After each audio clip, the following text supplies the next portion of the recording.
volume of a rectangular solid.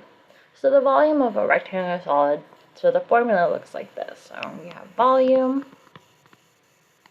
which is equal to the length times the width,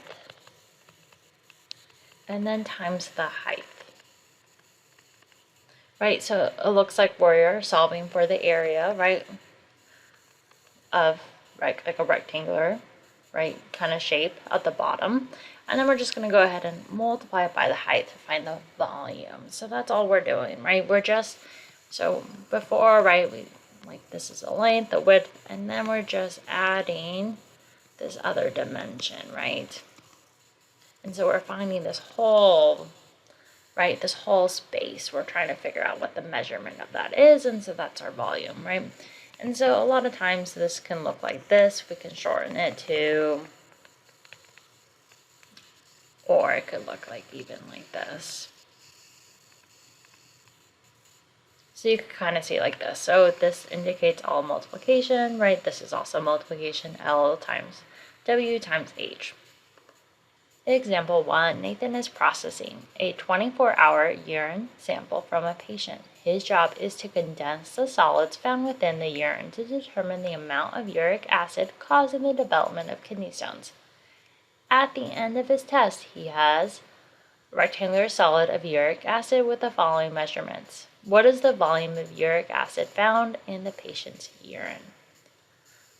So if we look at this, we have the 5 milliliters, right? And so we consider that, we can call that our length. This 4 milliliters, right? That would be our width then.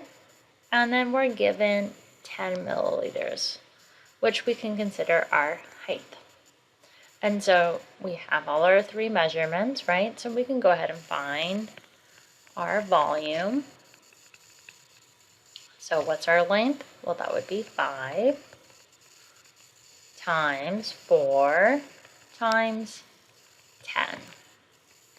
And so if we get our calculator out, let's go ahead. And so we have 5 times 4 times 10, and we're given 200. And then this is milliliters. And because, right, this is milliliters times milliliters times milliliters, right, we can say this is milliliters cubed, and that would be to indicate that when this is cubed, we're indicating a volume here. And so that would be our solution, 200 milliliters cubed. So now let's go ahead and look at the next example. Example 2, Olivia needs to ship out the package below to a testing lab. She needs to find the volume to get pricing for shipping. Find the volume for Olivia. So we are given 1 meter, 0.5 meters, and 2 meters. So we consider this our length here. This could be our width, and this could be our height, right? And so we can go ahead and solve. So we have 1 times our width times our height. And so let's go ahead.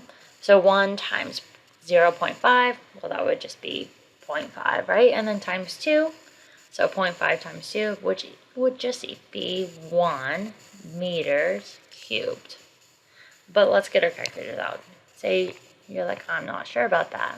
You can always get the calculator out, and it indicates 1. So 1 meters cubed would be our solution.